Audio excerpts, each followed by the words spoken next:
From the cross to the throne, from death into life, he went for his own. All power in earth, all power above is given to him for the flock of his love. Only believe,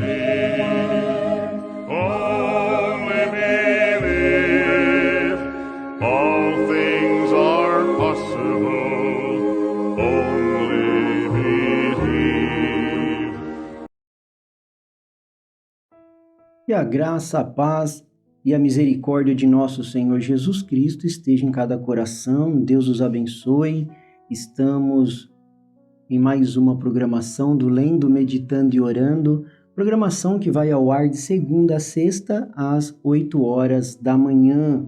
Se você deseja receber as mensagens que nós utilizamos nesta programação, mensagem do profeta de Deus para esta era, pode fazer a sua solicitação nos comentários e nós estaremos enviando gratuitamente para você mensagens do profeta de Deus para esta era.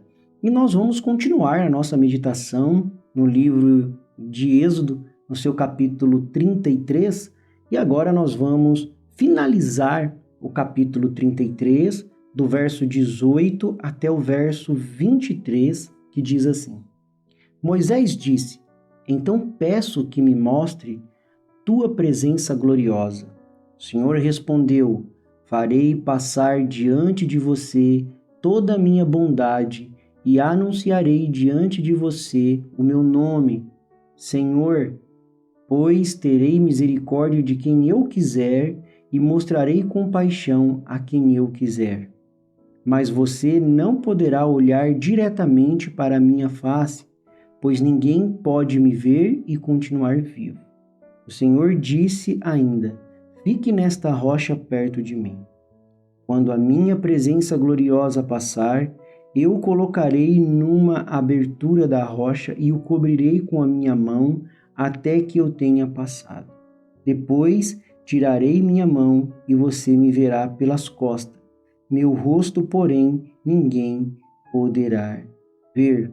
Que o Senhor acrescente bênçãos à leitura de tua palavra. Este é um momento muito glorioso. Observa, meus irmãos, como que Deus sabe consolar os seus filhos. Nós fomos colocados nesta terra para adorar a Deus, para nos rendermos a Ele e para ouvir a sua voz. Quando a pessoa que é sincera diante de Deus, a pessoa que tenta viver uma vida digna do Evangelho, e ela se vê em uma situação difícil, que cometeu um erro, uma falha, não conseguiu ser aquilo que ela queria ser, então ela se encontra arrependida. E ela volta, ela dá meia volta, deixa de praticar aquelas coisas erradas e ela busca a presença de Deus. Porque quando uma coisa é Deus te acompanhar, outra coisa é Deus estar com você. Uma coisa é andar junto, outra coisa é ter intimidade. Você pode andar ao lado de uma pessoa e não conversar com ela, não trocar uma palavra com ela, ou andar ao lado de uma pessoa que não te trata bem, simplesmente te ignora. Então, andar junto não significa ter intimidade, não significa ajuda. Para isso tem um passo a mais. E foi isso que Moisés buscou quando ele entrou na tenda. Pelo que ele tinha passado, ele tinha subido o monte, ficado ali por 40 dias, buscando a presença de Deus, vendo Deus escrever nas tábuas do mandamento, Deus escrevendo ali para ele as leis, para que ele pudesse transmitir para o povo. Moisés sendo servo do Senhor, recebendo a palavra de Deus, para entregar para o povo, para que o povo pudesse andar corretamente. E ao chegar ali, ele vê o povo todo em desgraça, que se esquecendo do caminho do Senhor, não dando glória a Deus, mas na idolatria, na teimosia, na rebeldia. Aí teve aquelas atitudes que ele teve que tomar como um líder responsável, que foi separar o joio do trigo. Passou ali a fio da espada, mais de 3.000 morreram. Tudo isso consequência do pecado, da teimosia, da rebeldia do povo. Mas se coloque agora, eu convido você, nesses versos que nós lemos, do 18 ao 23, antes da gente entrar profundamente nele, você precisa entender isso, se colocar no lugar de Moisés. Olha, Moisés amava aquele povo. Moisés intercedeu pelo povo, pediu pelo povo, se colocou na brecha. Nós vimos na última programação como um tipo de Cristo. Se você não ouviu, ouça a última programação. Ele se colocou como um tipo de Cristo, se posicionou a favor do povo. Imagine quanto Moisés não estava cansado espiritualmente. Você sabia que lutar contra as hostes espirituais da maldade nos lugares celestiais, como diz Paulo, cansa, desgasta espiritualmente. Moisés estava desgastado espiritualmente. Mas ao entrar na presença de Deus, verso 18, Moisés disse, depois de pedir a Deus, falar, Senhor, de lembrar a Deus da sua promessa para Abraão, Isaque e Jacó, depois de tudo isso, ele entra na presença de Deus. E Deus diz, sim, eu vou com você. E Moisés diz, então peço que me mostre tua presença gloriosa. Que pedido! Me mostre a tua glória, Senhor. Deixa eu ver a tua glória também. Era o que Moisés estava pedindo. Ele queria ver a glória do Senhor. Ele não queria ficar apenas nas palavras, mas ele queria ver a manifestação de Deus para ele. Irmãos e irmãs, nós não queremos apenas um Deus da história. Nós não queremos apenas um fogo pintado na parede, mas o que nós buscamos é essa presença gloriosa de Deus. O que nós buscamos é essa presença gloriosa nas nossas vidas. Nós não queremos apenas um Deus de história. O que adianta? O que Deus fez? O que Deus vai fazer? Não, eu quero saber o que Deus está fazendo agora para mim. E nós vemos que Moisés ansiava ver a glória de Deus. Ele havia testemunhado a glória de Deus na coluna de nuvem e fogo. Ele também tinha visto na tempestade no Monte Sinai, ali, onde a coluna de fogo e nuvem e aquela glória maravilhosa lá em Êxodo capítulo 20. No entanto, seu desejo era ver a glória de Deus de uma forma pessoal. Ele viu ali, mas agora eu quero, Senhor, eu quero te ver, eu quero te conhecer pessoalmente. Ó, irmãos, é tão bom quando você conhece Deus de uma forma pessoal. É tão bom, você não vê Ele como um juiz. Não, mas é tão bom quando você entra no santuário do Senhor e vê a glória do Senhor. Então, isso nos ensina que o verdadeiro servo de Deus, ele se preocupa mais com a glória de Deus do que qualquer outra coisa. O que nós temos que nos preocupar não é o que as pessoas pensam ou falam de nós, mas nós devemos nos preocupar se nós estamos vivendo uma vida que glorifica a Deus. A glória de Deus é a manifestação da sua presença, do seu poder. É algo que nós devemos buscar em nossas vidas. O salmista disse isso. Lá no Salmo 63, verso 2, ele diz assim, para ver a força e a tua glória como te vi no santuário.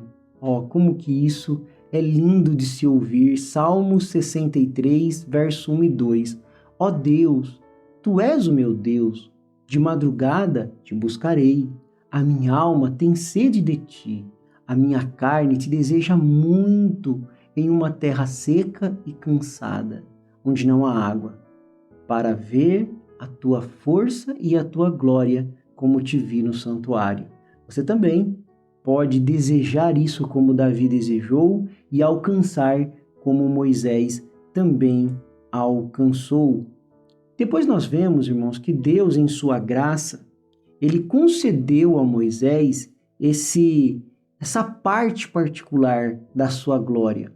Quando os servos de Deus estão desanimados, desapontados, né, devido ao pecado do povo, uma nova visão da glória de Deus é o melhor remédio para os corações quebrantados. Você está com um coração quebrantado? Você está com um coração em dificuldades, passando por algo terrível? Você pode também ter o remédio de Deus agora mesmo. Sabe qual é o remédio de Deus? Um coração quebrantado. Moisés, ele experimentou a presença de Deus de maneira íntima, de maneira profunda. E esse é o convite que eu te faço durante esta programação.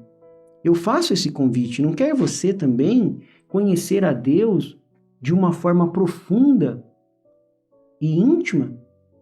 Mas para isso você tem que conhecer a verdade, porque a Bíblia diz: e conhecereis a verdade, e a verdade vos libertará. Agora, onde está a verdade? Numa placa de igreja? Aonde está a verdade? Em filosofias? Aonde está a verdade? A verdade está na palavra de Deus. E Deus tem uma verdade para hoje, para agora. É a verdade manifesta. E Deus tem enviado esta verdade através do seu profeta para nos guiar. A comunhão com Deus, a experiência de sua glória, ele nos traz consolo e renovação espiritual. Você quer uma renovação espiritual? Não é na campanha dos 50, dos 70, do 80 que você vai alcançar. Mas você vai alcançar uma revelação espiritual através da intimidade com Deus, da mensagem que Deus tem para o tempo presente. Não as mensagens, mas Deus tem uma mensagem para o tempo presente. Lá em 2 Coríntios capítulo 3, verso 18, Paulo diz assim: mas todos nós, com o rosto descoberto, refletindo como um espelho a glória do Senhor, somos transformados de glória em glória na mesma imagem como pelo Espírito do Senhor. Você erra, você falha, você passa por momentos escuros, mas você está sendo, cada momento que você passa, você está sendo transformado de glória em glória para representar, para ser aquilo que Deus quer que nós sejamos. Agora, é importante você saber ouvir a voz de Deus. Na mensagem do profeta de Deus para esta era, escutando sua voz, ele fala sobre isso. Mensagem, escutando sua voz, o profeta fala que a voz de Deus, ela é poderosa para nos transformar, nos guiar. Moisés, ele ouviu de Deus na sarça ardente e respondeu prontamente a Deus.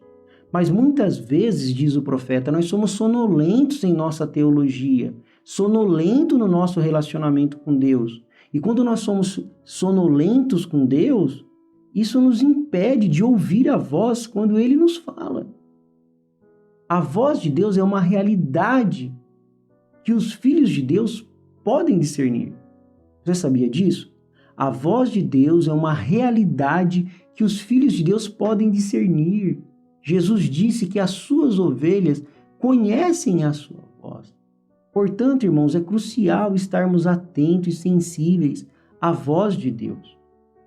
Se você não souber discernir a voz de Deus, você vai estar ouvindo outras vozes, vozes que vão te desviar do seu caminho, vão te desviar do céu. Mesmo que são vozes religiosas, mesmo que são vozes bonitas, vozes suaves e atraentes, mas é para te conduzir à condenação. Então vamos ficar com a voz de Deus, com a realidade de Deus, porque ela é poderosa para nos transformar e nos guiar e nos levar para a glória celestial. Porque o Senhor é a força da nossa vida. O Senhor nos livra dos males deste dia e nos guarde para a hora da sua aparição. Eu sou feliz com Jesus. Deus os abençoe, Deus os guarde. Até a próxima programação, se Deus assim nos permitir.